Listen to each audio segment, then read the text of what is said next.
Hi everyone, welcome to Masai School. We are a 21st century career-focused coding school.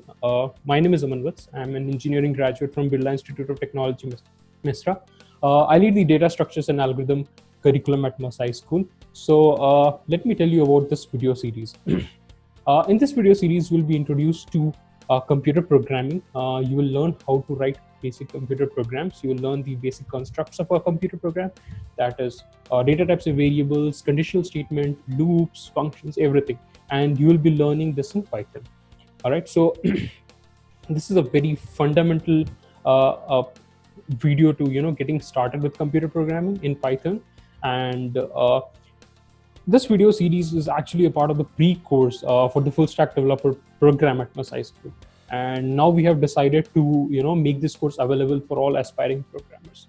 So we really hope that it helps you in getting started with computer programming and in Python. So happy coding. Thank you so much. Hello everyone, welcome back to this next round of our pre-course. In this segment, let's start with what we just discussed in the last segment. In the last segment, we discussed about how to work around with the data types and variables. We looked at variables allows us to access memory and store data, where data types are the different type of value that can be stored in a particular variable. All right, so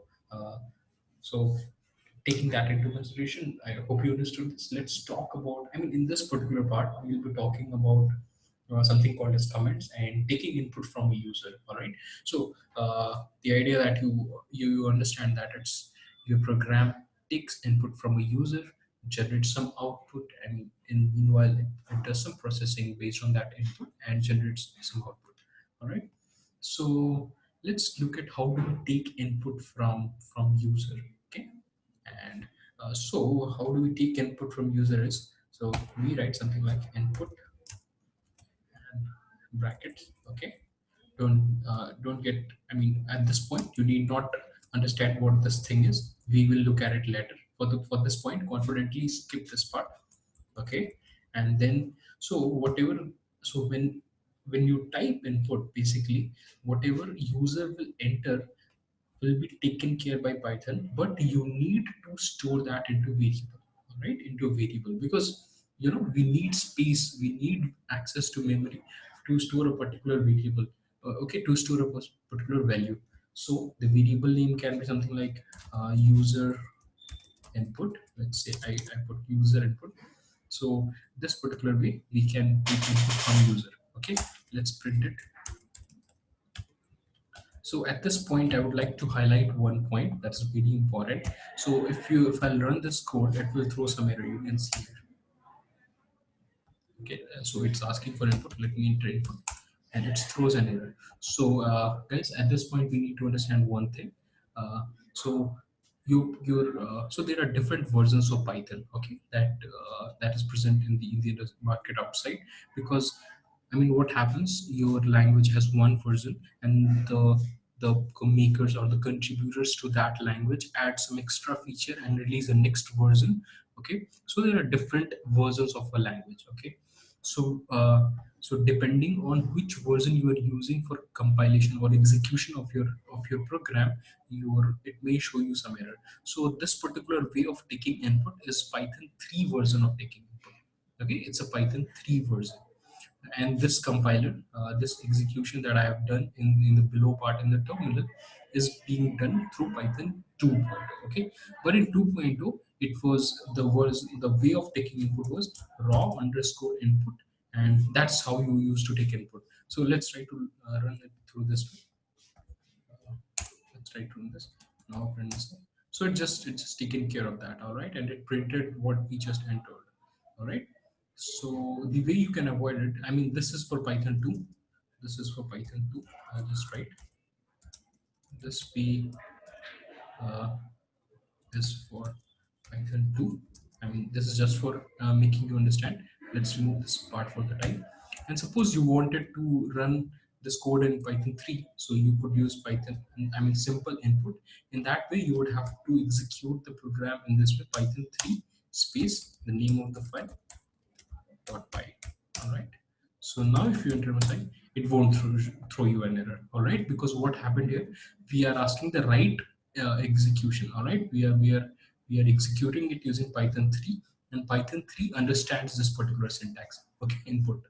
So if you want to specifically execute your program through a particular version of Python, this is the way you could do it. All right, so don't get confused with it. We'll be following the syntax of Python 3. So we'll be using input only. So raw input is a version of Python 2, and the latest version is Python 3. So we'll be using Python 3. Okay, coming to the next part, yeah, we need to understand what this user input variable this thing is doing. So this variable is storing whatever the user inputs through this command. Okay, so this particular way we take the input and we store it on the user input. All right, so let me quickly share my whiteboard to make you understand what exactly is happening. So we have one space in the memory. I mean, we have access to the memory location, all right, in which we can store different values at different location. So what is happening here is when the user is providing some input, so this particular thing is taking some input and it's storing in one of these memory locations, and we are giving it a name. All right. So that in user input is a name that we given to this particular location. All right. So basically the point is you need to store whatever the user has provided you so that we can, work around with that. So for example, here we have print user input. So it refers to that memory location where we stored the input taken by the user. All right, so this is the way we take input from the user. All right, now let's look at the second thing that we wanted to discuss in this particular video. So sometimes we might need to add something in our program, some lines in our program that we don't actually want the executor. I mean, while the program is getting executed, we don't want that to happen. It is just for the purpose of human, I mean, to make the program readable and explanation for that. So that is when we use comments. Okay, so a comment is definitely a programmer readable explanation of the source code. They are added with the purpose of making the source code easier for us to understand, for humans to understand, and it is ignored by the compilers. So how exactly does a compiler compile a program? It goes from top to down and from left to right. So what I mean by that is, suppose you have a line written here, num is equal to 60. So your compiler goes on line 1, it declares a variable num and essentially allocates some space in memory, stores value 60 in it. Then it goes to line 2, it takes input and puts it on the variable user input. I mean, the program is compiled line by line from top to down and from left to right. All right. So if you want some part of your program to be ignored by the compiler, you write comments. So how do you write comments? Let's look at that. So you push the hash or the pound sign, and then you write whatever you want to ignore. So this is a commit. This is a commit which will be ignored during execution. All right. So let's run this again. So yeah, let's run this. So yeah, you just saw it ignored the first line. Okay, because it's a commit, so it just ignored the first line of our program. Okay, so basically the usefulness and the reason we use commit is to make our code human readable and for humans to understand. As I mean, there's a possibility that you're writing code, and 2 months or 3 months or 2 years down the line, you might yourself need to understand what were you doing in a particular piece of code. All right, so that's when we use commit. So suppose, for example, here you wanted to put what is happening in these lines. So you could write uh, taking input from user and printing it. Okay, so this basically helps you understanding what is happening in a particular code snippet. Okay, that you might use later, or some other programmer contributing to the same code base can understand exactly why this particular thing was being done.